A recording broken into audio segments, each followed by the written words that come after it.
आवाज येतोय का माझा? हा, आवाज येतोय का सगळ्यांना? येतोय.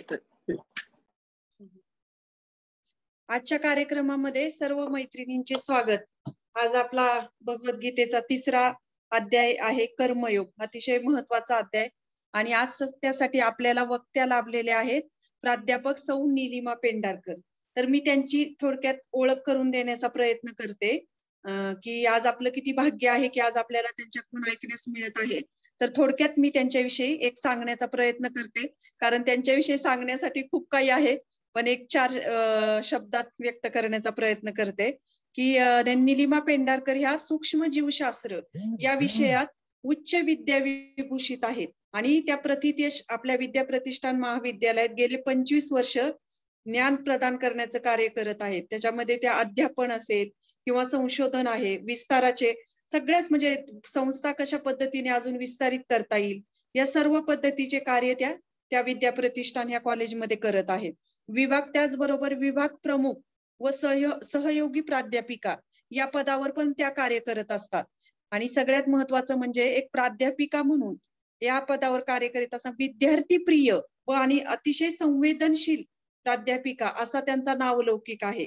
महाविद्यालयाच्या वेगवेगळ्या प्रकल्पांसाठी सुद्धा त्या वेगवेगळ्या प्रकारे कार्य करत असतात. त्याच्याबरोबर त्यांनी आतापर्यंत आंतरराष्ट्रीय असेल राष्ट्रीय स्तरावर अगदी संस्थेसाठी निधी मिळवून देण्याचा प्रयत्न केलेला आहे.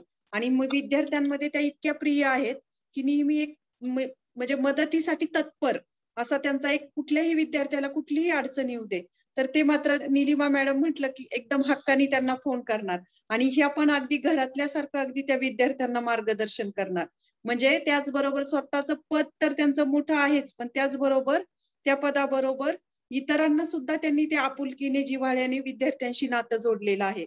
आणि याचबरोबर ही झाली त्यांच्या भौतिक जीवनातील ओळख, परंतु आध्यात्मिक जीवनामध्येही आपण बघू शकतो की त्या इस्कॉन मध्ये आज गेले 15 वर्षापेक्षाही अधिक काळ झालेला आहे आणि त्या भक्ती मार्गाचा अतिशय आपल्या जीवनामध्ये प्रामाणिकपणे पालन करण्याचा प्रयत्न करत आहेत. तसेच दुसरी गोष्ट म्हणजे त्या वेगवेगळ्या सेवांमध्येही कार्यरत आहेत की जसे आता तुम्ही बघता की ह्या जे मेसेज येतात, ऑडिओ व्हिडिओ जे आमच्या प्रोग्रामचे असतात, जे टेक्निकली ज्या गोष्टी खरंच आपल्यासाठी अवघड असतात तर त्याही त्या अगदी उत्साहाने तीही सेवा करत असतात. मंदिरामध्ये किचन सेवा जी आहे की दर 8 दिवसाला जो प्रोग्राम होतो त्याचा प्रसाद बनवला जातो, तर कुकिंग मध्येही त्या तिथे अगदी त्या सेवेसाठीही तत्पर असतात.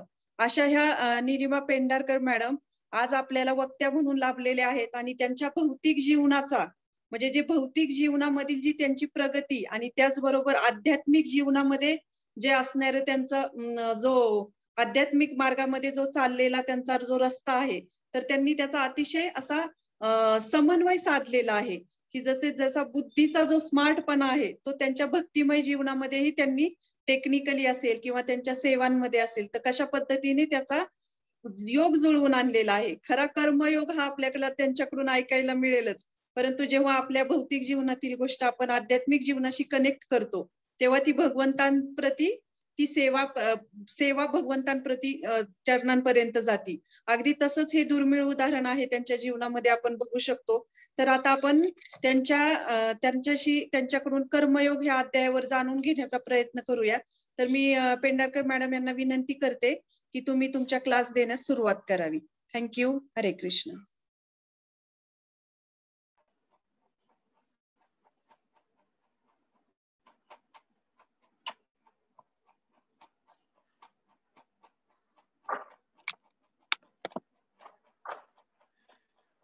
सर्वांना मनपूर्वक नमस्कार. इस्कॉन बारामती वैष्णवी समिती आयोजित ही गीता सारांश मालिका आज महाराष्ट्राच्या कानाकोपऱ्यात पोहोचलेली आहे आणि मला आनंद आहे की आज इतका दुग्ध शर्करा योग जुळून आलेला आहे आणि माझं परम सौभाग्य आहे की मी आज आपल्या समोर मला जे आजपर्यंतचे जे मार्गदर्शन मिळत आलेलं आहे आमच्या नंददुलाल प्रभूजींकडून किंवा माझ्या वरिष्ठ मैत्रिणी सखी यांच्याकडून आणि शास्त्रांच्या आधारे मी आज तुमच्या समोर तोडक्या मोडक्या शब्दामध्ये मांडण्याचा प्रयत्न करणार आहे. ते ही संधी मिळवून दिली आणि जी ओळख करून दिली त्याबद्दल संजीवनी गिरमकर मॅडम यांचे मी आभार व्यक्त करू इच्छिते सुरुवातीलाच. तर आज आपण अध्याय 3 बघतो आहोत. त्याआधी मंगलाचरण गाऊया आणि त्यानंतर आपण अध्याय 3 भगवद्गीतेचा याला सुरुवात करूया. ओम अज्ञानतिमिरन्धस्य ज्ञानाञ्जनशलाकया चक्षुरुन्मीलितं येन तस्मै श्री गुरुवे नमः. श्री चैतन्य मनोभीष्टं स्थापितं येन भूतले स्वयं रूप कदा मह्यं ददाति स्वं पदान्तिकम्. वन्देऽहं श्रीगुरो श्रीयुतापदकमलं श्रीगुरु वैष्णवानिश्च श्रीरूपं साग्रजातं सहगण रघुनाथान्वितां तं स्वजीवं साद्वैतं सावधूतं परिजनसहितं कृष्ण चैतन्य देवं श्रीराधा कृष्णपदां सहगण ललिता श्री विशाखान्वितानिश्च. हे कृष्ण करुणा सिंधो दीनबंधु जगतपते गोपेश गोपिका कांत राधा कांत नमस्तुते. तप्त कांचन गौरांगी राधे वृंदावनेश्वरी वृषभानुसुते देवी प्रणमामि हरिप्रिये.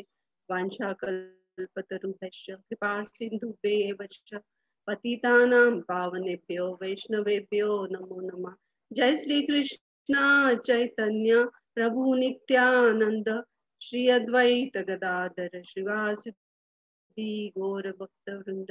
हरे कृष्णा कृष्णा कृष्णा हरे हरे हरे राम राम राम हरे हरे. हरे कृष्ण.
सर्व माझ्या मैत्रिणी सखी वरिष्ठ माताजी यांना प्रणाम करून आज मी माझ्या कॅपेबिलिटीनुसार योग्यतेनुसार आज आपणासमोर सादर करते आहे या गीता सारांश मालिकेतील भगवद्गीतेवरील आधारित अध्याय 3 अर्थात कर्मयोग.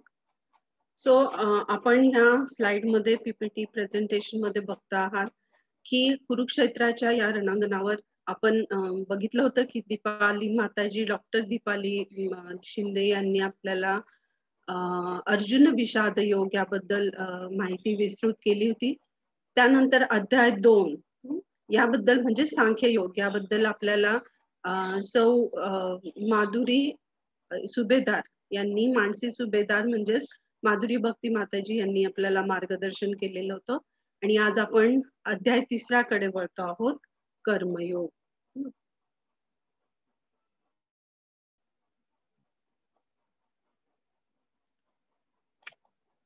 यासाठी या 2 स्लाइड दाखवल्या की हे असं विराट रूप आपल्याला कुरुक्षेत्रावरील युद्धाच्या प्रसंगी जी खूप आणीबाणीची परिस्थिती आहे, अर्जुन गोंधळलेला आहे. आणि यामध्ये पहिल्या अध्यायात आपण बघितलं की अर्जुनाने कसं भगवान श्रीकृष्णांना सांगितलं की सेंटर मध्ये हा रथ घेऊन जाऊया आणि मला हे बघायचं आहे. आणि यामुळे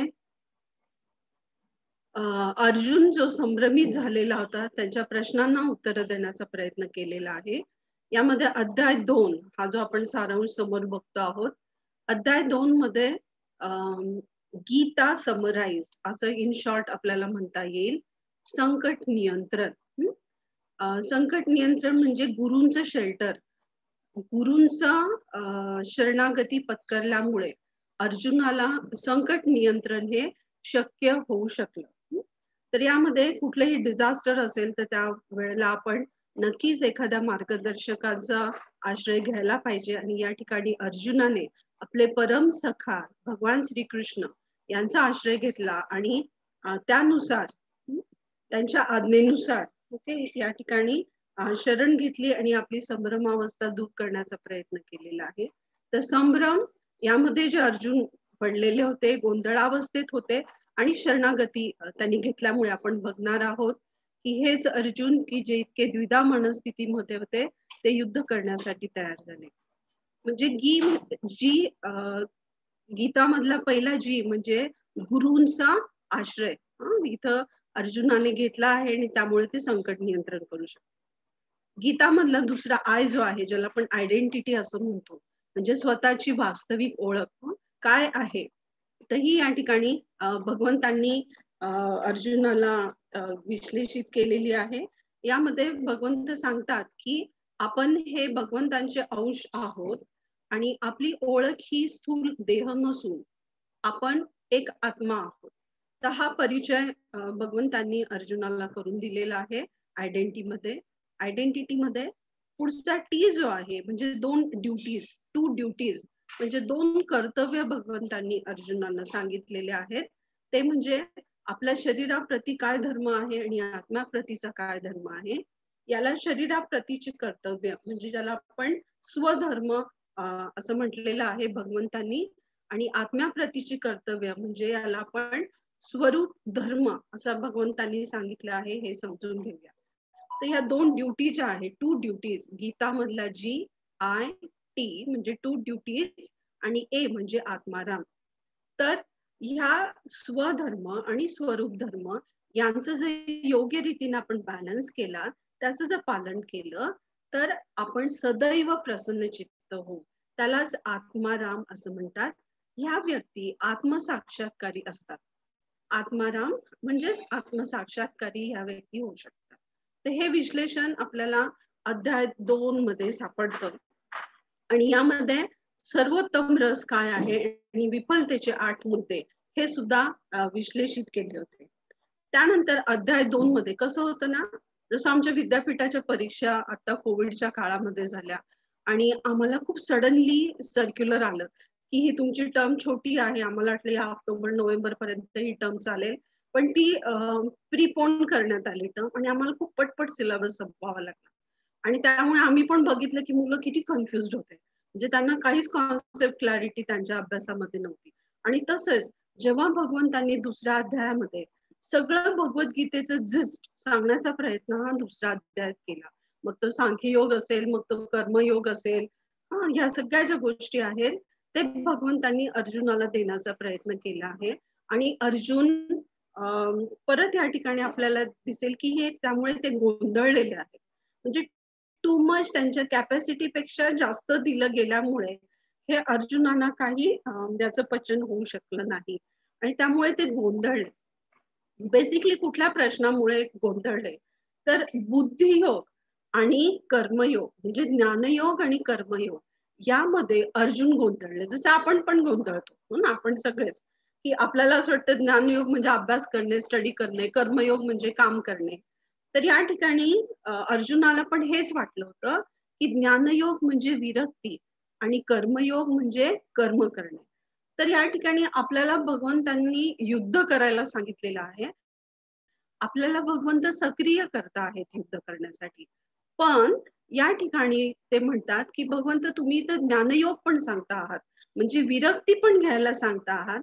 तर ह्या दोन ऑप्शन मध्ये मी विरक्ती म्हणजे वैराग्य स्वीकारतो. तर मी हे सगळं म्हणे हे माझं गांडीव इथंच रथामध्ये ठेवतो आणि अर्जुन उतरायला सुरुवात करतात की मी आता युद्ध करू शकत नाही, कारण तुम्ही सांगितलंय दुसऱ्या अध्यायामध्ये की सांख्ययोग सांगितलाय, त्यामध्ये बुद्धियोग सांगितला म्हणजेच कर्मयोग आणि ज्ञानयोग देखील सांगितलाय.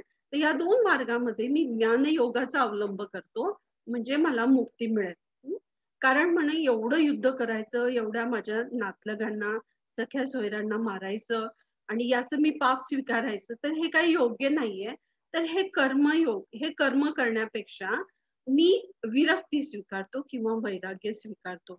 अशा ह्या द्विधा मनस्थितीत अर्जुन असताना अर्जुन विचारतात, अर्जुन म्हणतात हे जनार्दन, हे केशव, जर तुम्हाला वाटते की बुद्धी ही सकाम कर्मापेक्षा श्रेष्ठ आहे, तर तुम्ही मला या घोर युद्धात गुंतवण्याचा का प्रयत्न करता आहात?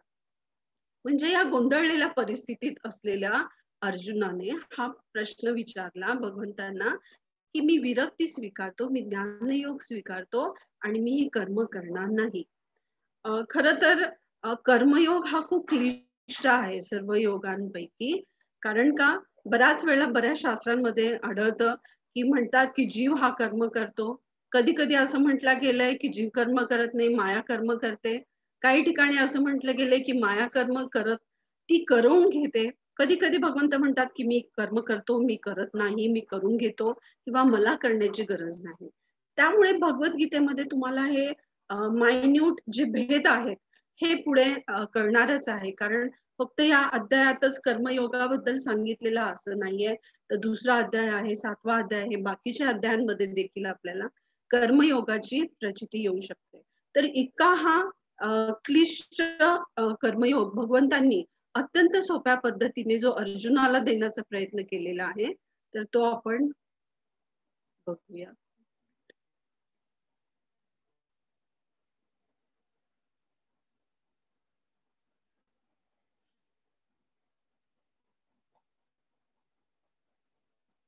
ओके, स्लाइड दिसत नाहीये प्रॉपर, बरं ठीक आहे.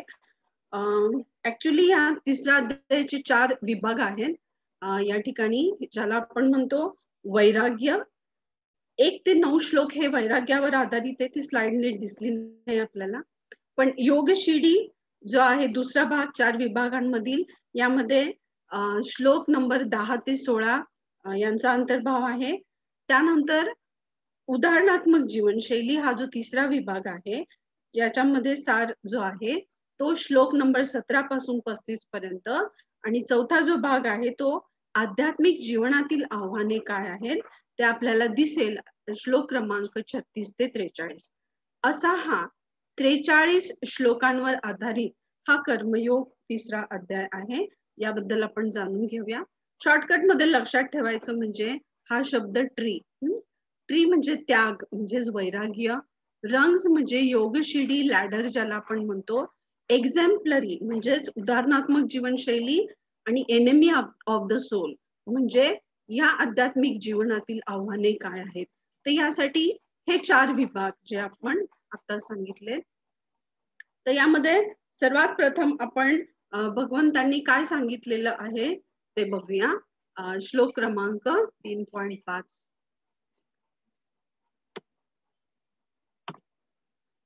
नाही कश्चित क्षणमपि जातु तिष्ठत्य कर्मकृत कार्यते ह्यवश कर्म सर्व प्रकृतिर्जैर्गुणे.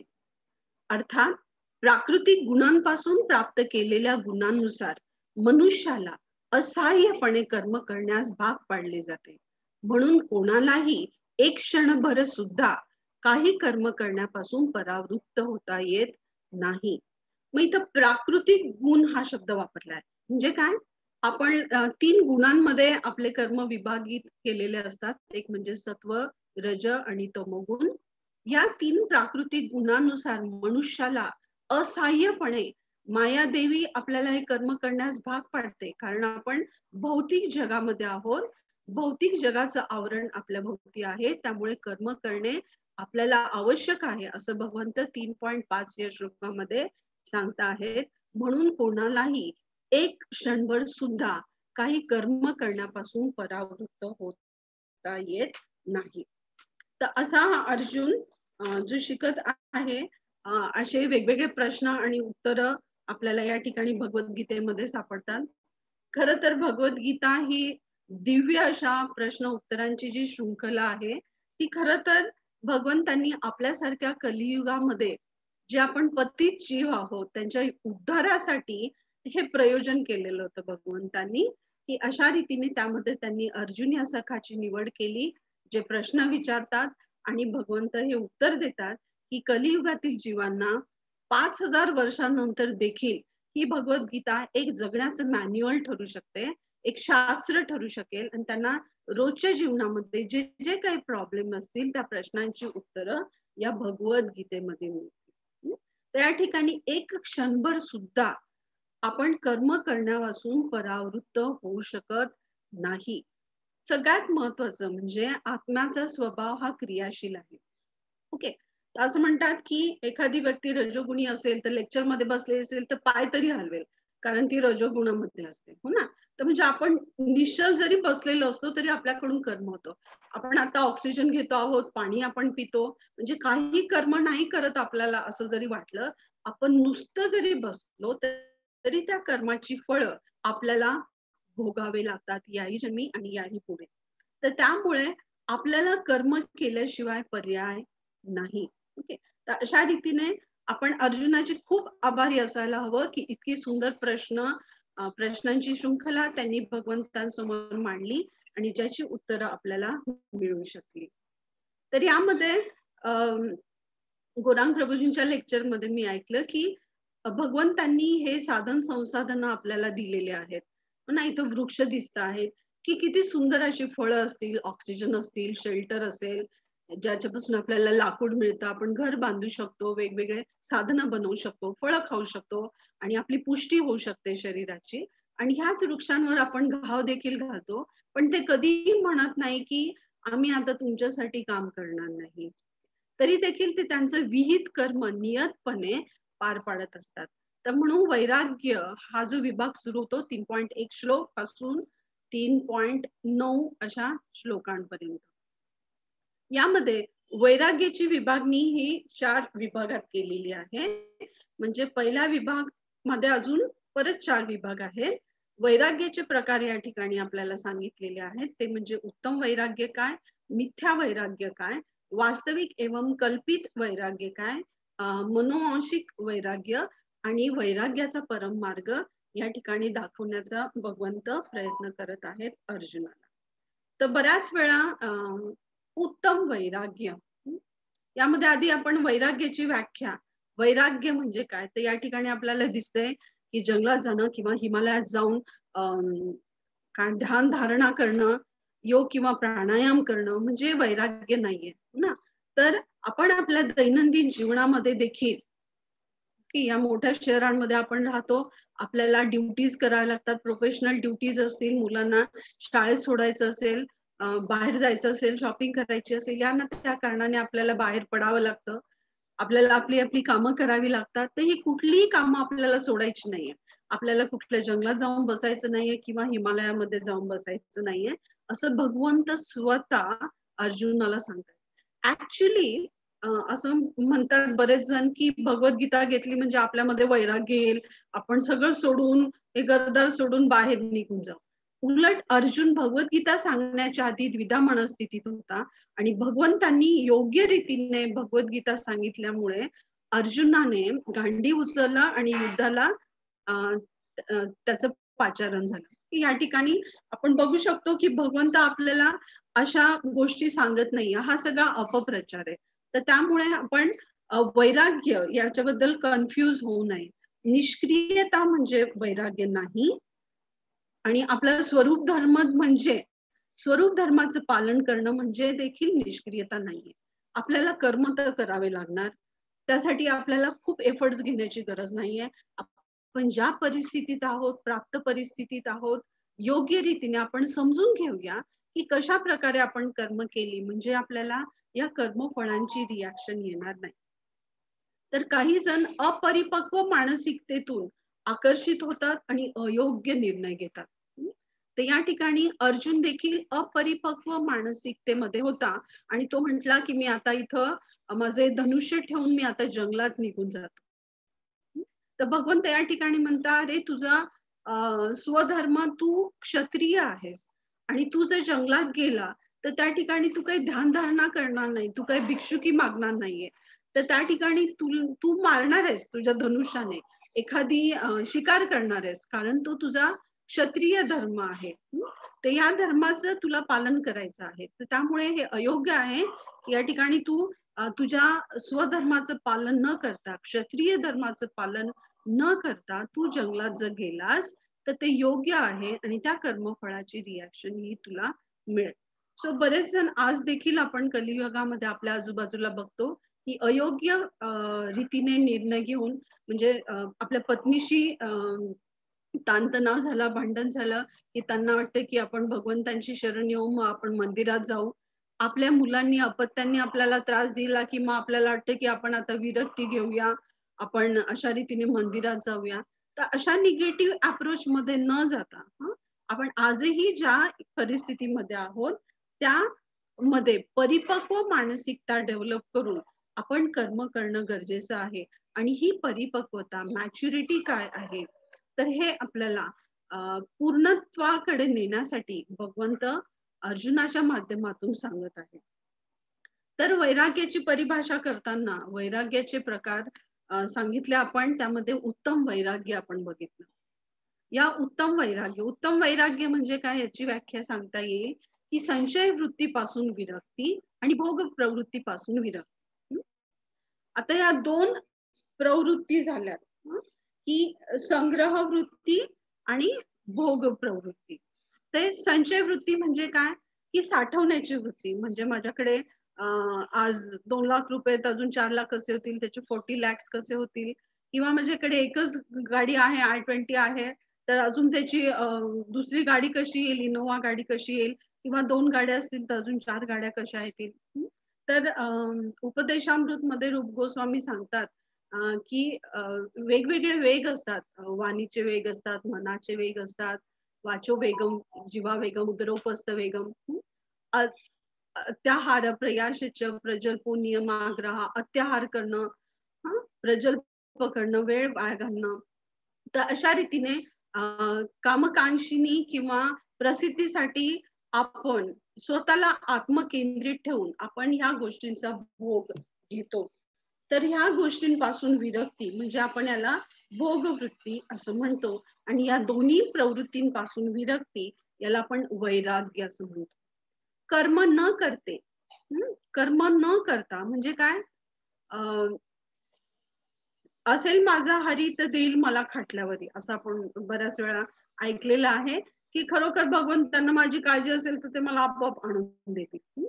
तर असं कर्म थांबवणं म्हणजे कर्मांचा क्षय करणे म्हणजे वैराग्य नव्हे, असं भगवंत या ठिकाणी अर्जुनाला विशद करताय.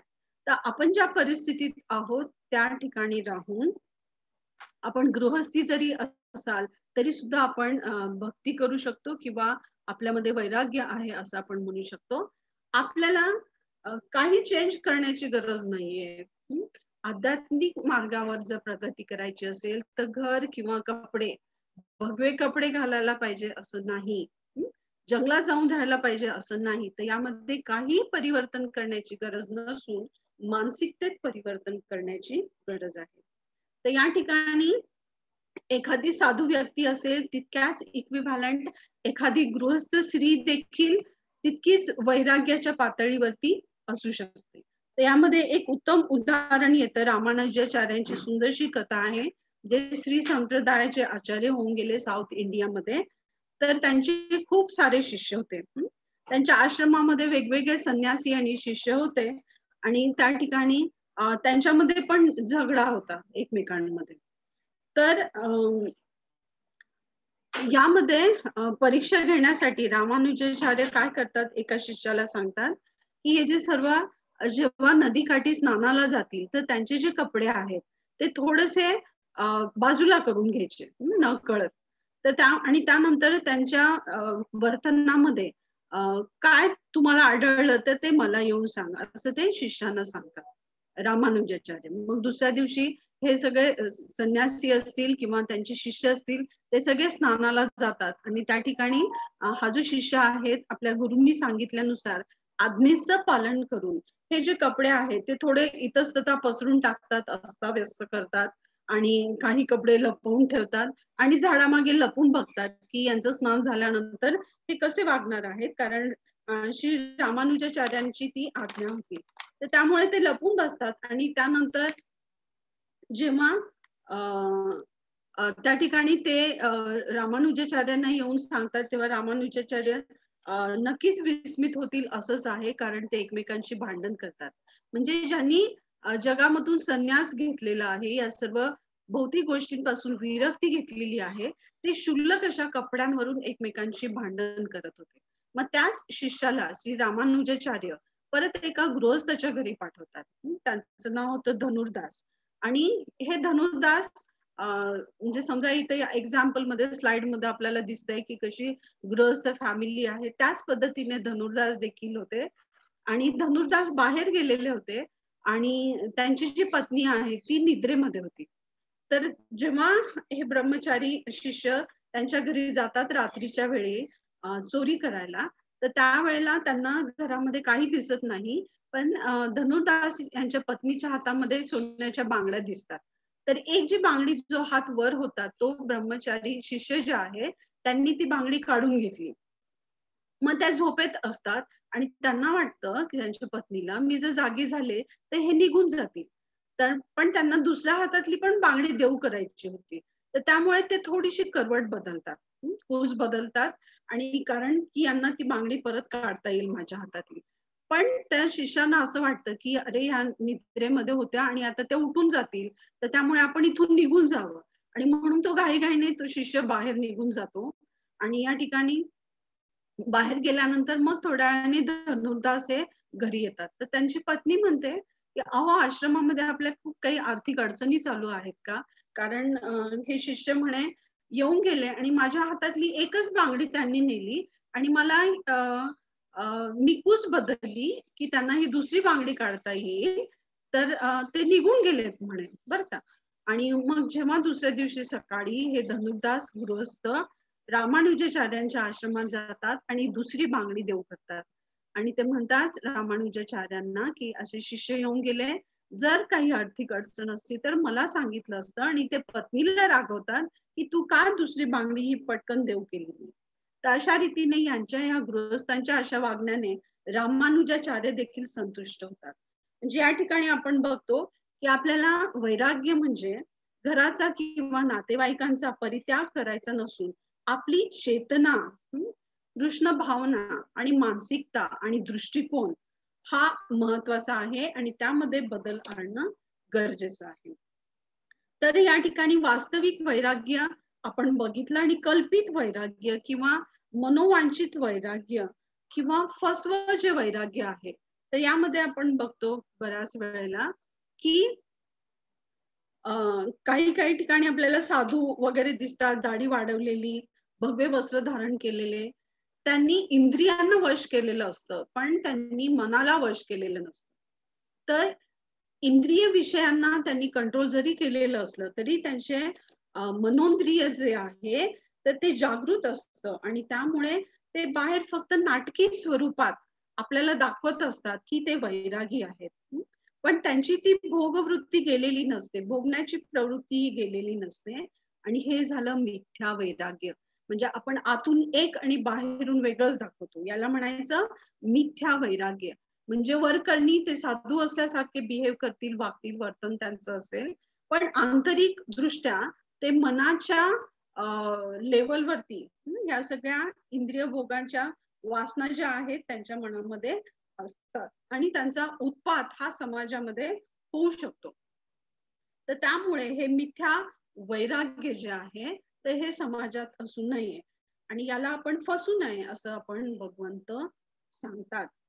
भगवंत म्हणतात की हे कर्म करता करता बऱ्याच वेळेला आपण फसून जाऊ शकतो आणि मग आपण जर या कर्मफळाच्या बंधनामध्ये अडकलो, फसलो, तर यामधून आपण बाहेर कसं येऊ.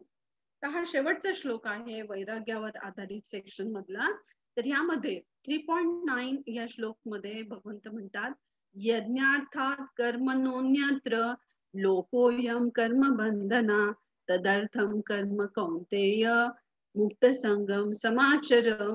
अर्थात अनुवाद, श्रील प्रभुपाद लिखित भगवद्गीतेमध्ये श्री विष्णू प्रीत्यर्थ यज्ञ म्हणून कर्म केले पाहिजे. म्हणजे ह्या कर्माची जी आपल्याला रिॲक्शन येणार आहे, आपल्याला कर्मफळ भोगावे लागते. तुम्ही नुसते बसलात अहोरात्र रात्रंदिवस जर कर्म केले तरी तुम्हाला त्यांच्या कर्माची रिॲक्शन ही येणार. आणि म्हणून ह्या रिॲक्शन येऊ नये म्हणून या कर्मफळाच्या चक्रामध्ये आपण फसू नये म्हणून भगवंत या ठिकाणी सांगतात की श्री विष्णू प्रीत्यर्थ यज्ञ म्हणून कर्म केले पाहिजे. नाहीतर कर्म हे या भौतिक जगामध्ये बंधनास कारणीभूत ठरते. म्हणून हे कौंतेया, तू आपल्या नियत कर्मांचे पालन श्री विष्णूंच्या संतोषार्थ कर आणि या प्रकारे तू नेहमी कर्मबंधनातून मुक्त राहशील. म्हणून आपणही जे काही कर्म करू ते आपण भगवंतांना अर्पण केले पाहिजे आणि भगवंतांना केंद्रस्थानी ठेवून केले पाहिजे, कारण आपल्याला हे कर्म या कर्मबंधनामध्ये अडकवून ठेवतात. जर आपण या कर्मबंधनातून जर मुक्त झालो तर आपली मुक्ती होऊ शकते आणि आपण भगवत धामामध्ये प्रवेश करू शकतो. आपल्याला जे कर्म करायचे आहेत नियत कर्म ते विष्णूंच्या प्रसन्नतेकरता करणं म्हणजे वैराग्य होत. ही अजून जरा वर्षा लेवलची डेफिनेशन व्याख्या झाली.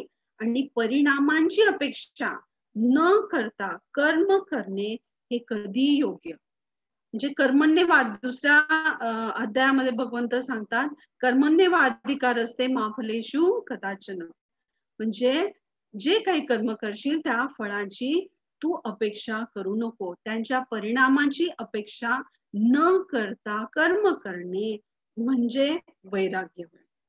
तर अशा रीतीने शारीरिक पातळीवर फिजिकल लेवलला किंवा आत्म्याच्या पातळीवर जेव्हा आपण कर्तव्य करू, कर्म करू आणि यांचं संतुलन राखू, तेव्हा आपल्या जीवनामध्ये आपोआपच शांतीही येईल. तर कर्माचे प्रकार आहेत. एक म्हणजे विकर्म, एक म्हणजे कर्म आणि सकर्म. विकर्म म्हणजे काय? प्रतिकूल कर्म करणे, म्हणजे चोरी करणे, मांसभक्षण करणे वगैरे ह्या ज्या गोष्टी अनैतिक आहेत त्यांचं पालन करणे, म्हणजे याला जे कुठल्याही शास्त्राच्या आधारावर नाहीये याला म्हणायचं विकर्म. त्यानंतर कर्म आणि सकर्म. सकर्म म्हणजे काय? जे काही आपण कर्म करू ते भगवंतांना अर्पण करणे. तर अशा रीतीने विकर्म म्हणजे निगेटिव्ह आस्पेक्ट आणि सकर्म म्हणजे त्या कर्मांची रिॲक्शन ही आपल्याला येणार नाही, कारण त्यामुळे आपल्याला जे आहे आपण ते कर्म फळातून मुक्त होऊ शकत असतो. तर अशा रीतीने आपण पुढच्या याच्यामध्ये बघूया स्लाइड मध्ये की येस, वैराग्याचा उत्तम मार्ग म्हणजे विष्णूंच्या प्रसन्नतेकरता कर्म करणे. याचे लाभ म्हणजे आपली पापबंधनातून मुक्ती होते आणि भगवत धामात आपल्याला प्रवेश मिळतो आणि शांत आणि सुखद जीवन आपण व्यतीत करू शकतो. तर यामध्ये अनमोल शिकवण काय दिसते आपल्याला पहिल्या सेक्शन मध्ये, की जेव्हा आपण कर्तव्य करतो ते निष्काम कर्म, निष्काम भावनेने केलेलं कर्म जेव्हा आपण करू, स्वधर्म आणि स्वरूप धर्माच्या पालनामध्ये संतुलन राखू, तेव्हा जीवनात आपोआप शांती येईल. असं जी शिकवण आहे ती आपल्याला पहिल्या सेक्शन मध्ये मिळाली आहे. आता आपण बघतो की या 3.13 या श्लोकामध्ये भगवंत सांगतात की भगवत भक्त हे सर्व प्रकारच्या पापांतून मुक्त होतात, कारण ते सर्वप्रथम यज्ञाला अर्पण केलेले अन्न ग्रहण करतात. इतर लोक जे आपल्या स्वतःच्या इंद्रिय भोगाकरिता भोजन बनवितात ते खरोखर केवळ पापच भक्षण करतात. 3.13 श्लोक आहे, यज्ञशिष्टा शिनम संतो मुच्यन्ते सर्व किल्बिषे भुजते ते त्वघम पापा ये पचन्त्यात्म कारणात. तर भगवत भक्त हे नेहमी पापमुक्त असतात आणि बाकीचे पाप खातात. आणि या ठिकाणी शाकाहारी किंवा मांसाहारी हा प्रश्न, मांसाहारी तर नाहीच आहे, आणि जर आपण इंद्रिय तृप्तीसाठी अन्न ग्रहण करत असू तर ते योग्य नाही. या ठिकाणी भगवंतांनी चराचर सृष्टी निर्माण केली, आपल्या सर्वांना साधन सुविधा पुरवल्यात, म्हणजे आपल्याला कोविडच्या ह्याच्यामध्ये ऑक्सिजनची गरज कळलीच असणार आहे. तर यामध्ये आपल्याला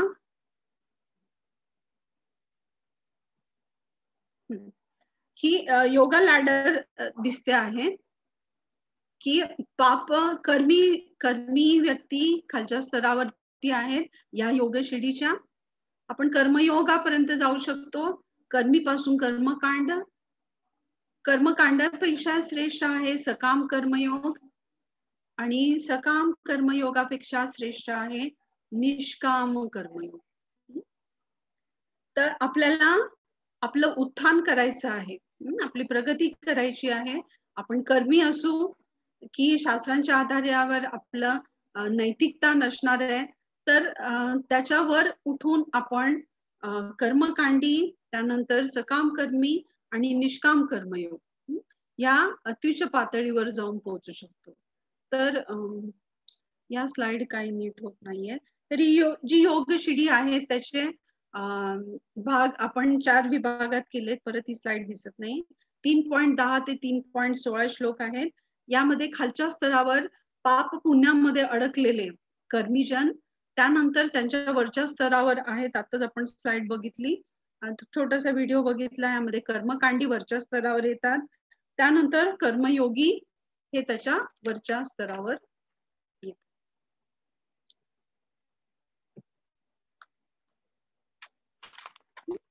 तर यामध्ये कर्मी जे आहेत, कर्मी लोक म्हणजे कुठल्याही शास्त्रांचं पालन करत नाही, त्यांच्या मनाप्रमाणे त्यांचं वर्तन हे चालू असतं. कर्मकांडी जे आहे ते शास्त्रांच्या बेसिसवरती आपलं कर्म विहित करतात. विहित कर्म जे आहे ते नियत करतात. तर अशा रीतीने कर्मकांडी आहेत. आणि त्यानंतर सकाम कर्मी आणि निष्काम कर्मी आपल्या दृष्टीने हे महत्वाचं आहे. तर सकाम कर्म म्हणजे काय की या भौतिक जगामध्ये विफलता आहे हे त्यांना कळतं, आणि निष्काम कर्मी जे आहेत, कर्मयोगी जे आहेत, त्यांना कळतं की आध्यात्मिक जीवनामध्ये अधिक गंभीरता आवश्यक आहे. तर योग म्हणजे भगवंतांशी कर्माच्या माध्यमातून संबंध प्रस्थापित करणे. यामध्ये वेगवेगळे योग आहेत आणि हे कर्मयोगाच्या माध्यमातून भगवंत दाखवून देत आहेत की भगवंत आणि भक्त यांना जोडणे म्हणजे कर्मयोग होय. कर्मयोगाच्या माध्यमातून हे या ठिकाणी आपल्याला बघायला मिळतं. तर या योग शिडीमध्ये आपण बघतो की आपण जीव हे आहार, निद्रा आणि भय मैथून यामध्येच रममान असतो, आणि आपण आपली विहित कर्तव्य जे आहेत यामध्ये त्रस्त असतो आणि पशु समान जीवन हे जगत असतो. तर या कर्मी लोकांचं आहे स्वतःच्या म्हणण्याप्रमाणे ते जीवन जगत असतात आणि शास्त्रावर आधारित नैतिकतेला त्यांचं प्राधान्य नसतं. जसं मदिरा प्राशन करणे वगैरे, वेगवेगळी व्यसनं असणे, किंवा त्यांना योग्य काय अयोग्य काय हे कळत नाही. त्या उलट कर्मकांडी जे आहे शास्त्रावर आधारित ब्राह्मणांच्या सल्ल्यानुसार, मार्गदर्शनानुसार आपली विहित कर्म हे कार्यरत असतात. त्यांच्यामध्ये त्यांना वेदांमध्ये रुची असते, ते अन्नदान वगैरे करतात किंवा इतर. तर सकाम कर्म म्हणजे काय, यामध्ये परमेश्वराची स्वीकृती त्यांना माहित असते, आत्मज्ञानामध्ये रुची असते, पण त्यांच्या मिळकतीतील काही अंश हे ते भगवंतांच्या सेवेकरिता अर्पण करीत असतात. आणि या ठिकाणी थोडीशी आणि त्यांच्यामध्ये स्वार्थी भावना असते. पण निष्काम कर्मी म्हणजे ऍक्च्युली खरोखर याला कर्मयोगी असं म्हणतात. तर भगवंत सांगतात की जी व्यक्ती स्वतःच्या कष्टातून कमाई करते, तर त्यांनी त्यांचे पूर्ण योगदान हे जर भगवंतांच्या सेवेसाठी त्यांचं धन जर लावलं तर त्याला म्हणायचं कर्मयोगी, म्हणजे 100% कॉन्ट्रीब्युशन. आपल्याला आपल्या परंपरेमध्ये श्री रूप गोस्वामी यांनी 50% धन भगवंतांच्या सेवेमध्ये अर्जित करावं असं आपल्याला सांगितलेलं आहे. म्हणजे आज तर खरं बघायला गेलं तर आपल्या आजूबाजूला आपल्याला कर्मयोगी देखील दिसणार नाही. तर ते त्यांचं शरीराचं जे भरण पोषण आहे ते स्वतः भगवंत त्याची जबाबदारी घेत असतात. आणि म्हणून भगवंत सांगतात की कुठलंही कर्म करताना ते निष्काम भावनेने जर अर्जुना तू केलं आणि तसं जर आचरण केलं आणि त्यासाठी जर जागृत राहिला तर तू एक उदाहरणात्मक जीवनशैली स्थापन करशील. तर बऱ्याच वेळेला काय होतं, आपण कर्म करत असताना आपल्याला खूप घमंड येते, म्हणजे इगो वाढतो, अहंकार येतो, ईर्ष्या येते. माझ्यापेक्षा दुसरे कॉम्पिटिटर पुढे गेले, त्यांनाच प्रोजेक्ट्स मिळाले, त्यांचं प्रमोशन झालं, अशी ईर्ष्या भावना आपल्या मनामध्ये येऊ शकते. आपल्याला अहंकार येऊ शकतो की माझ्यासारखं कुणीच करू शकत नाही. आणि म्हणून आपल्यामध्ये मग एन्जॉयर किंवा कंट्रोलर ही भावना येऊ शकते. तर ही भावना न येता म्हणजे कुठलीही अहंकार विरहित, ईर्षे विरहित आणि कर्मफळाची अपेक्षा न करता केलेलं कर्म हे सर्वात श्रेष्ठ आहे, असे या ठिकाणी भगवंत अर्जुनाला नमूद करतात. तर या ठिकाणी निष्काम कर्म म्हणजे काय की भगवंत हे स्वराट आहे, त्यांना ऍक्च्युली कशाचीच गरज नाहीये, ते कुणावर डिपेंड नाहीयेत, ते स्वयंपूर्ण आहेत, पूर्ण पुरुषोत्तम आहेत. अशा या भगवंतांना खरं तर आपल्या एखाद्या यज्ञाची आहुती त्याच्यावर ते डिपेंड राहतील असं नाहीये. पण भगवंतांनी काही नियम हे सृष्टीच्या रचनेबरोबर लावून दिलेले आहेत. त्यांनी सांगितलं देवी देवतांना की आपण जो आपल्याला रोल दिलेला आहे त्या रोल नुसार आपण या सर्व जीवांची सेवा करा. हे जीव यज्ञ करतील म्हणजे यांना अन्न मिळेल. यांना अन्न कसे मिळेल तर पर्जन्यातून मिळेल. पर्जन्य कसा पाऊस कसा पडेल, बारिश कशी येईल, वर्षा कशी होईल तर यज्ञातून येईल, यज्ञाच्या मार्गे येईल. आणि हे यज्ञ कुठल्या मार्गे कसे करायचे तर यासाठी वेदांचा आधार आहे, शास्त्रांचा आधार आहे. आणि हे वेद कुणाकडून आलेले आहेत, साक्षात भगवंतांनी ब्रह्मदेवाला आदेश केल्यानुसार ते वेदांच्या मार्गे जे शास्त्रांच्या आधारे हे यज्ञ चक्र आपल्याला या ठिकाणी दिसतंय. तर या ठिकाणी की सर्व जीवांना जगण्यासाठी अन्नाची आवश्यकता असते हो ना. तर हे अन्न हे सगळे आपल्याला भगवंतांच्या वेगवेगळ्या देवी देवतांच्या मार्गाने प्राप्त होत असतं. हे अन्न मिळाल्यावरती म्हणजे ग्रेन्स फ्रॉम रेन्स, की अन्नधान्य हे पर्जन्यापासून, ग्रेन्स फ्रॉम रेन्स. आणि हे अन्न खाऊन त्यांची तुष्टी होते, पुष्टी होते, सिमेंट तयार होतं आणि यासाठी आवश्यक आहे पर्जन्य. धनधान्याची वाढ व्हावी, भाजीपाला मिळावा, अन्नधान्य मिळावं यासाठी वर्षा आवश्यक असते, पाऊस आवश्यक असतो. आणि हाच आपण यज्ञ केला तर आपल्याला या ठिकाणी ह्या सगळ्या गोष्टी अचीव होऊ शकतील. तर यामध्ये यज्ञ म्हणजे काय, यज्ञ कुंडामध्ये ह्या आहुती देऊन यज्ञ करणं म्हणजे यज्ञ चक्र नव्हे. तर खऱ्या अर्थाने यज्ञ म्हणजे संकीर्तन यज्ञ, जो आपल्याला आपल्या ब्रह्ममध्व गौडीय वैष्णव परंपरेनुसार घालून दिलेला आहे. आपलं कर्म योग्य पद्धतीने करणं हा देखील एक यज्ञ आहे असं या ठिकाणी भगवंत सांगतात. आता या ठिकाणी जर आपल्याला आयडियल प्रस्थापित करायचे असतील तर आपली जीवनशैली पण तितकीच उच्च स्तरावर असणं गरजेचं आहे. या ठिकाणी भगवंत पुढच्या टप्प्यामध्ये सांगता आहेत, पुढच्या भागामध्ये श्लोक 3.21 मध्ये, यद्यत आचरती श्रेष्ठ तत्वदेवे तरोजना स यत् प्रमाणम कुरुते लोकस्तदनुवर्तते. अर्थात श्रेष्ठ व्यक्ती जे जे करते त्याचे अनुसरण सामान्य जन करतात. आपल्या अनुसरणीय कृत्यांनी ती जे जे आदर्श घालून देते त्यानुसार सारे जग कार्य करते. आपण जसा इतरांवर प्रभाव टाकतो, इन्फ्लुएन्स करतो, त्या पद्धतीने बाकीचे ऍब्झॉर्ब करत असतात. मग तुम्ही सेलिब्रिटी असा, स्पोर्ट पर्सन असा, ऍक्टर असा, हिरोईन असा ना, तर आपण जे काही जीवन व्यतीत करतो ते विचारपूर्वक जगणं गरजेचं आहे. आपण एखाद्या ट्विटरवर ट्विट करत असू, आपले मत मांडत असू, तर त्यामध्ये आपण व्यवस्थित काळजी घेणं गरजेचं आहे. कारण आपलं अनुकरण आणि अनुसरण करणारे मागे असतात, कारण आपल्या विचारांना मान्यता मिळालेली असते. त्यामुळे या अनुसरणाकरिता उदाहरणात्मक जीवनशैली ही प्रस्थापित करणं गरजेचं आहे. इथे या ठिकाणी भगवंत सांगता आहेत. कारण श्रेष्ठ व्यक्ती जे जे करतात ते बाकीचे फॉलो करतात. आणि म्हणून अशा या मार्गदर्शनासाठी आपण देखील योग्य मार्गदर्शक निवडणं खूप गरजेचं असतं.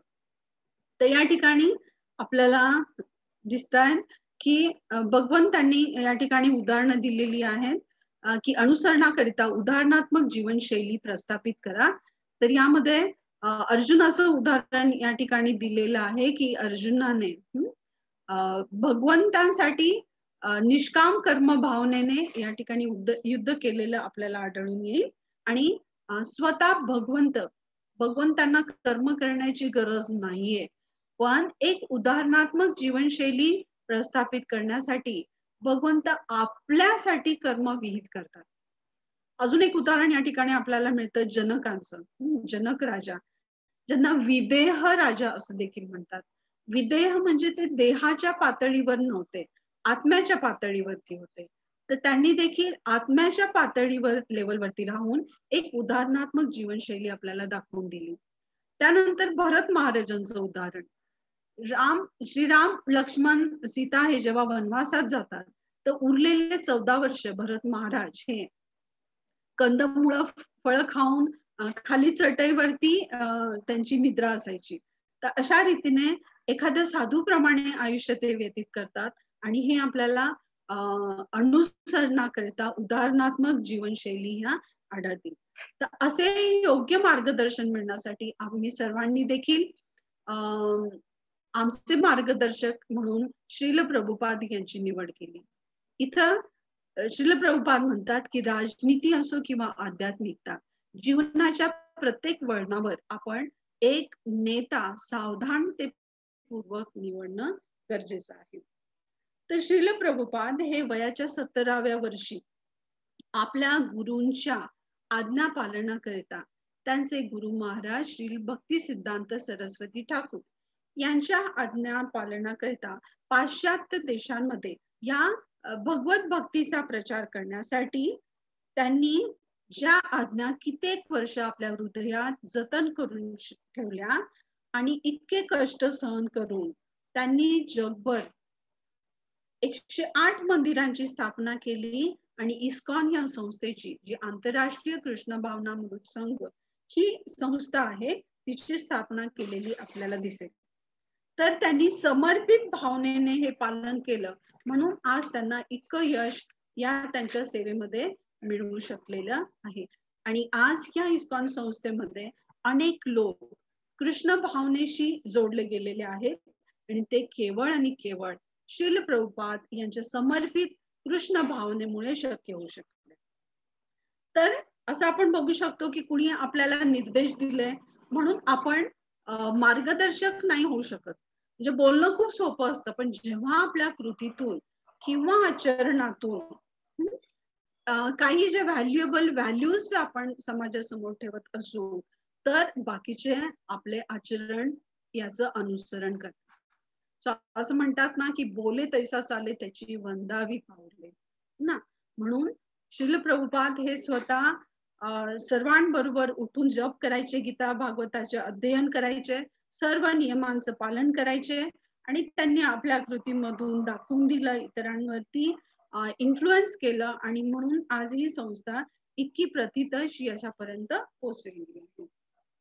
तर श्रेष्ठ व्यक्ती आपल्या वेगवेगळ्या क्षेत्रात देखील अग्रेसर राहून हे कार्य करू शकतात. तर काही आत्मसाक्षात्कारी व्यक्ती आहेत की ज्यांना कळलेलं आहे की आपण कसं कर्म व्यतीत करणं गरजेचं आहे. तर यामध्ये काही उदाहरणात्मक जीवनशैली आपल्याला स्क्रीनवर दिसत आहेत. म्हणजे वैज्ञानिक, इस्कॉन संस्थेतील वैज्ञानिक डॉक्टर TD सिंह, त्यानंतर संगीतज्ञ जॉर्ज हॅरिसन असतील, त्यानंतर जगभरातले बिझनेस टायकून फोर्ड कंपनीचे मालक ओनर अल्फ्रेड फोर्ड गाडीचे मालक आहेत ते, त्यानंतर डॉक्टर केनेथ वॉल्पे टीचर इलांचेस्टर आणि आपल्या मुंबईतील मफतलाल कंपनीचे मालक व्यावसायिक ऋषिकेश मफतलाल. असे आपल्या समोर बरीच उदाहरणं आहेत की ह्या व्यक्तींनी आपल्या समोर एक उदाहरण प्रस्थापित केलं आणि आत्मसाक्षात्कारी व्यक्ती म्हणून आज हे आपल्या समोर आदर्श म्हणून उपस्थित आहेत. तर बऱ्याच वेळेला आपल्याला असं वाटतं की आपण लीडर आहोत, हो ना. मी आताच थोड्या पूर्वी म्हटलं की आपण कर्म केल्याने आपल्याला अहंकार येतो, इगो येतो.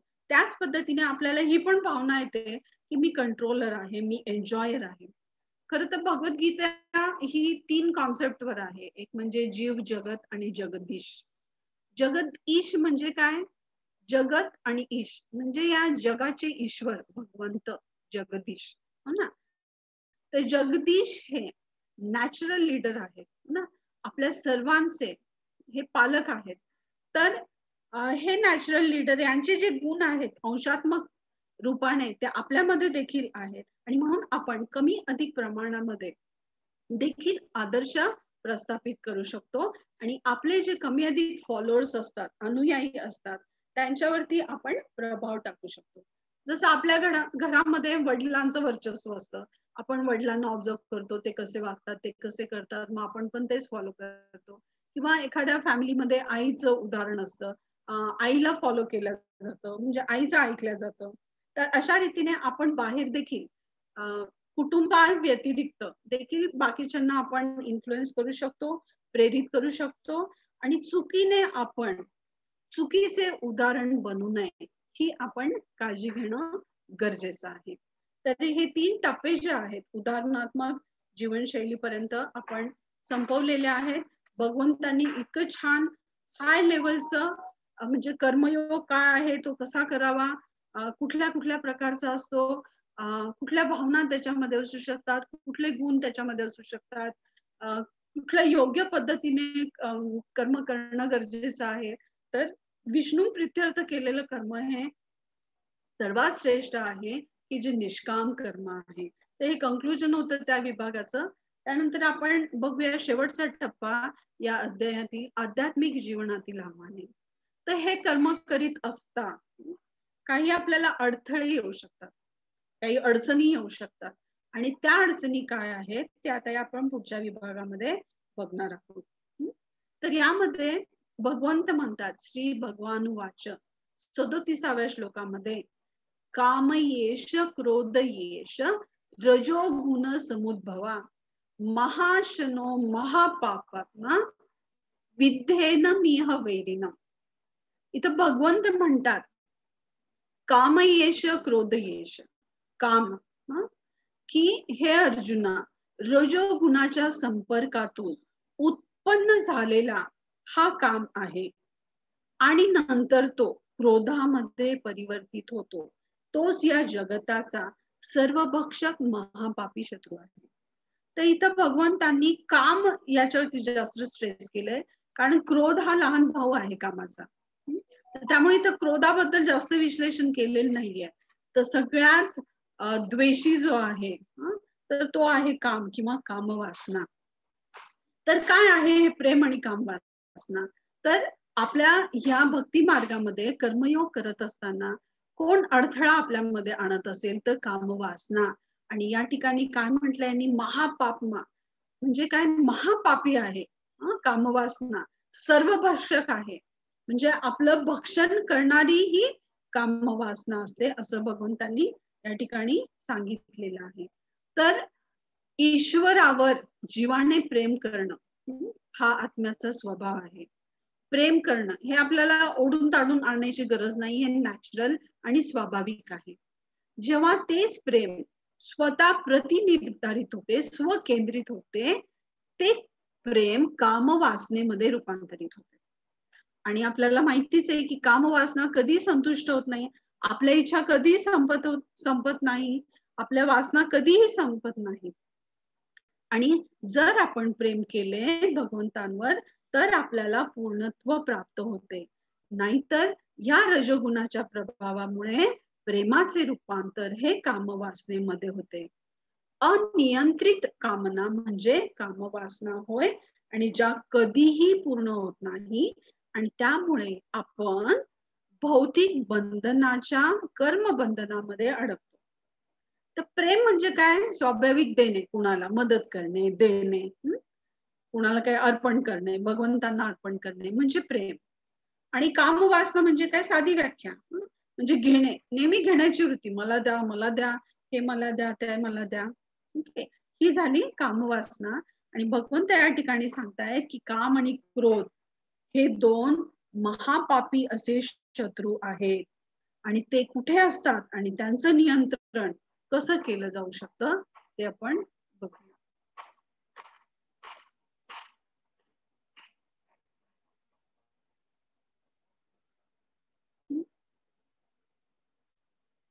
तर या कामवासनेचे आवरण असतात. म्हणजे मनुष्य योनीसाठी यांनी एक कोटी सांगितलेली आहे की जीवाची चेतना जी आहे ही कामवासनेची ही कशी आवृत्त होते.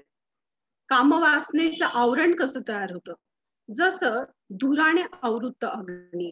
म्हणजे इथं अग्नी आहे पण आपल्याला तो अग्नी दिसत नाही, जेव्हा तो धूर जमा होईल.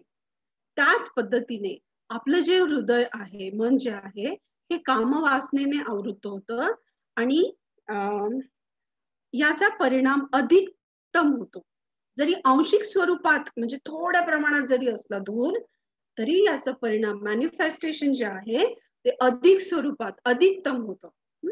त्यानंतर जनावरांसाठी म्हणजे पशूंसाठी जी चेतना आहे त्याची कोटी ही धुळीने आवृत्त आरशाशी केलेली आहे. म्हणजे एखाद्या आरशावरती जशी धूळ बसलेली असेल तर आपल्याला आपली इमेज या आरशामध्ये दिसत नाही ना. सो त्याच पद्धतीने जनावरांची जी चेतना आहे ती सुद्धा आवृत्त होते आणि त्यासाठी हे उदाहरण आहे. आणि या ठिकाणी मध्यम स्वरूपामध्ये जरी म्हणजे कमी जरी धूळ बसलेली असेल तरी सुद्धा हा मध्यम स्वरूपाचा इफेक्ट आपल्याला जनावरांमध्ये बघायला मिळतो किंवा पशु योनीतील म्हणजेच प्राण्यांवर हा बघायला मिळतो. कामवासनेची भावना. त्यानंतर वनस्पतींमध्ये ही जी चेतना आहे तिची कोटी ही गर्भाने आवृत्त भ्रूणाशी केलेली आहे. म्हणजे जसं आपण बघतो की वनस्पतींना भावना आहेत पण त्यांची जी चेतना आहे भावना या मुकुलित स्वरूपात, त्यांना काही बोलता येत नाही आपल्यासारखं, पण त्यांना इतकं ज्ञान नाहीये. तर त्यांची जी चेतना आहे तिची कोटी ही गर्भाने आवृत्त भ्रूणाप्रमाणे केलेली आहे. तर अशा रीतीने हा बद्ध जीवात्मा, मग ते वनस्पती असेल, प्राणी असेल, मनुष्य असेल, ते आपल्या कामवासनेचे आवरण त्याला असते, म्हणजे ते कामाने आवृत्त असतात. आणि भगवंत या ठिकाणी सांगतात, हे अर्जुना, हे केशव माधव सांगता आहेत अर्जुनाला, हे पार्थ, की ह्या आव्हानांना आपण सिरियसली घेतलं पाहिजे, नाहीतर निम्न योनीत कर्मानुसार आपल्याला पुढील जन्म मिळणार आहे. तर मग अशा या शत्रूचा शोध कसा घ्यायचा, काम कुठे असतं आणि त्याचा पराजय कसा करायचा, आपल्या पुढच्या स्लाइड मध्ये दिसेल. या गुप्त शत्रूचा शोध कामवासनेचा हा कसा घ्यायचा आणि त्याचा पराजय कसं करायचा ते आपण बघूया. ऍक्च्युली हा जो शत्रू आहे तो 3 ठिकाणी असतो. एक म्हणजे आपली इंद्रिय, मन, बुद्धी ना. तर 4 स्तरावरती आपण असतो. एक म्हणजे इंद्रिय, मन, बुद्धी आणि आत्मा, राईट. तर इंद्रिय म्हणजे फिजिकल लेवलला आपण ज्याला म्हणतो, शारीरिक लेवलवरती, मन म्हणजे मानसिक लेवलवरती किंवा इमोशनल भावनिक लेवलवरती असं आपण म्हणूया. बुद्धी म्हणजे इंटेलिजन्स ज्याला आपण बुद्धीच्या लेवलवरती, आणि आत्म्याच्या स्वरूपात आध्यात्मिक. ओके. तर स्पिरिच्युअल किंवा आत्मा हा वेगळाच आहे. ही जी कामवासना आहे ह्या 3 ठिकाणी आपल्याला दिसेल. एक म्हणजे इंद्रिय, दुसरं म्हणजे मन आणि बुद्धी. तर इंद्रिय संयम करणं हे कंपॅरेटिव्हली खूप सोपं आहे ना, मन आणि बुद्धीला कंट्रोल करण्यापेक्षा. म्हणून इंद्रिय संयमन, आपले जे ज्ञानेंद्रिय आहेत तर यांना संयम करणं खूप महत्वाचं आहे आणि त्यांना भगवंतांच्या सेवेत लावणं हे खूप महत्वाचं आहे. ओके. आणि मनाला वश करणं म्हणजे आपल्याला भगवंतांचा नामजप याचाच आपण आश्रय घेतला तर आपलं मन हे नियंत्रित होऊ शकतं. कारण अनियंत्रित मन हे नियंत्रित होऊ शकतं फक्त हरिनामाच्या जपामुळे. आणि बुद्धीच्या स्तरावरती आपण जर भागवत वाचलं, गीतेचं ज्ञान अवगत केलं, अशा रीतीने अध्ययन केलं, आपल्यातील विवेक बुद्धी जागृत केली, योग्य काय अयोग्य काय हे जर आपण जाणून घेण्याचा प्रयत्न केला तर ही कामवासना दूर होऊ शकते. इथं काम याला महत्व दिले. आता इंद्रिय संयमन सगळ्यात अवघड आहे ना. इथं आपण खाली इमेज ठेवलेली आहे. तर यामध्ये तुम्हाला अजामिळ दिसतो आहे. तर अजामिळ दृश्य बघतो आहे प्रणय क्रीडेचं आणि तो तिथंच थांबलाय आणि त्या ठिकाणी श्लोक म्हणत बसला शास्त्रांवर आधारित. तर या ठिकाणी अजामिळ सारखं न वागता जर आपण त्या ठिकाणाहून निघून जर गेलो इंद्रिय संयमन, तर श्लोक म्हणण्याची गरजच नाही ना. अजामेळ तिथं उभा आहे श्लोक जरी म्हटला, म्हणजे त्या ठिकाणी त्याचं मन जे आहे ते काबूमध्ये राहिलेलं नाहीये आणि त्यामुळे हे इंद्रिय संयमन त्याच्याकडून होऊ शकलं नाही आणि तो तिथं उभं राहून ऐकत राहिला आणि त्याचं पतन हे आयुष्यात झालेलं आपल्याला बघायला मिळेल. क्रोध हा देखील कामवासनेनंतर हा शत्रू आहे, जो आपल्याला माहिती आहे. आणि आपण अशा रीतीने हरे कृष्ण महामंत्राचा जप केला, भगवद्गीतेचं अध्ययन केलं. ही शिकवण आहे की आपले मन, बुद्धी आणि इंद्रिय यांना भगवत सेवेमध्ये नियुक्त करून आपण काम वासना रूपी शत्रूवर विजय प्राप्त करू शकतो. उरलेला क्रोध जो आहे, तर आपल्याला भक्तीमध्ये येताना आपल्यातलं काहीच डिलीट करायचं नाहीये, जे आहे ते आहे ना. क्रोध आहे आपल्यामध्ये, पण हा क्रोध योग्य पद्धतीने कसा अप्लाय करायचा ते आपल्याला कळलं पाहिजे. तर यासाठी 2 उदाहरणं भगवंत देतात. तर आपल्याला माहितीच आहे, एक अर्जुनाचं उदाहरण जे कुरुक्षेत्रामध्ये लढाईसाठी वापरण्यात आला यांचा क्रोध, आणि त्यानंतर हनुमानजी ना लंका दहन. एक हा जो रावण की रावणासारखा राजा की सोन्याची लंका असं म्हणत असत, पण भगवान श्रीरामांच्या प्रेमाप्रती त्यांनी लंका दहन केलं आणि आपला क्रोध हा भगवंतांच्या सेवेमध्ये नियुक्त केला आणि यश प्राप्ती त्यांना शक्य झाली. अशा रीतीने आपणही आपल्या निर्णयामध्ये दृढ असणं गरजेचं आहे. आपल्याला काम वासनेला वश करायचं आहे किंवा आपल्याला क्रोधावरती कंट्रोल करायचं आहे. तर ही 2 उदाहरणं आपल्या समोर होती. त्यानंतर या आव्हानामध्ये भगवंत शेवटच्या श्लोकात सांगतात या अध्यायातील, एवं बुद्धे परम बुद्ध्वा संस्तभ्यात्मान मात्मना जही शत्रु महाबाहो कामरूपम दरासदम. याप्रमाणे आपण स्वतः भौतिक इंद्रिय, मन आणि बुद्धी यांपेक्षा श्रेष्ठ आहोत हे जाणून, हे अर्जुना, हे महाबाहो अर्जुना, मनुष्याने विचारपूर्वक दिव्य बुद्धीद्वारे, आध्यात्मिक बुद्धीद्वारे कृष्ण भावनेचा अवलंब करून मनाला स्थिर केले पाहिजे आणि याप्रमाणे आध्यात्मिक शक्तीद्वारे या कामरूपी अतृप्त शत्रूवर विजय प्राप्त केला पाहिजे. तर इथं आपण आध्यात्मिक बुद्धी हा शब्द रेड केला आहे. तर भगवंत ह्या जेव्हा श्लोक सांगता आहेत की ह्या दिव्य बुद्धीद्वारे मनाला स्थिर केलं पाहिजे, आणि भगवंतांना कळलं की आता अर्जुन प्रश्न विचारणार, भगवंत दिव्य बुद्धी म्हणजे काय हो ना. तर पुढचा श्लोक, पुढचा अध्याय भगवंत स्वतः सुरू करतात. म्हणजे पुढच्या अध्यायाच्या सुरुवातीला अर्जुनाने प्रश्न विचारलेला नाही. भगवंतांना हे कळलं की आता अर्जुन हा मला प्रश्न विचारणार की ही दिव्य बुद्धी म्हणजे काय, ती काय आहे, तर ही आध्यात्मिक बुद्धी कशी अवगत करावी याबद्दलचं ज्ञान आपल्याला पुढच्या म्हणजेच अर्थात 4थ्या अध्यायामध्ये आपल्याला जाणून घेता येईल. अर्थात त्याचं टायटल आहे दिव्य ज्ञान, म्हणजे ज्ञान कर्म संन्यास योग, जो पुढच्या वेळेस आपल्या डॉक्टर दीपाली शिंदे माताजी ह्या पुढच्या सोमवारी घेणार आहेत. तर अशा रीतीने ह्या कुरुक्षेत्रातील बुद्धीवरती भगवंतांचं हे जे गीत आहे, जी भगवंतांची मधुर वाणी आहे आणि त्यांनी सांगितलेल्या आपल्याला या गोष्टी की यामध्ये आपण यांचं पालन करणं गरजेचं आहे. यामध्ये आपण सारांश बघूया 3ऱ्या अध्यायाचा. यामध्ये आपण 3ऱ्या अध्यायात बघितलं सर्वप्रथम वैराग्य ना, की वैराग्यामध्ये प्रकार बघितले, उत्तम वैराग्य, मिथ्या वैराग्य आणि वैराग्याचा परम मार्ग. यामध्ये आपण संचय वृत्ती आणि भोग वृत्तीचा त्याग करणं म्हणजे उत्तम वैराग्य होय, म्हणजे खरं वैराग्य होय. यामध्ये आपण शिकलो की कर्मांचा क्षय करणे म्हणजे वैराग्य नाही, आणि भगवंतांच्या संतुष्टी प्रित्यर्थ कर्म करणे हाच वैराग्याचा परम मार्ग होय. हे आपण पहिल्या भागामध्ये शिकलो. दुसरा जो भाग आहे ज्याला आपण योगा लॅडर रंग्स असं म्हणतो किंवा योग शिडी असं म्हणतो, 3.10 ते 3.16 श्लोकामध्ये यामध्ये जीविकेचे 2 मार्ग म्हणजे पाप पुण्य, म्हणजे कर्मी लोक जे पाप पुण्याच्या फेऱ्यामध्ये अडकतात, बंधनात अडकतात, त्यांच्या श्रेष्ठ पातळीवरती कर्मकांडी आणि कर्मयोगी लोक आहेत. आणि यामध्ये कर्मयोगाचे 2 प्रकार आपण बघितले, सकाम कर्म आणि निष्काम कर्म. त्यानंतर 3ऱ्या विभागात आपण उदाहरणात्मक जीवनशैली बघितली. 3.17 श्लोक पासून 3.35 या श्लोकांपर्यंत यामध्ये भगवंत दाखवून देतात.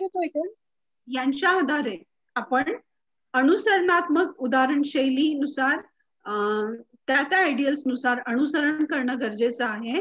आणि त्यांच्या आचरणाद्वारे भगवंत म्हणतात की आपण त्याकडून शिकवण होऊ शकतो. त्यानंतर चौथ्या विभागामध्ये आपण बघितलं. आवाज ब्रेक होतोय माताजी,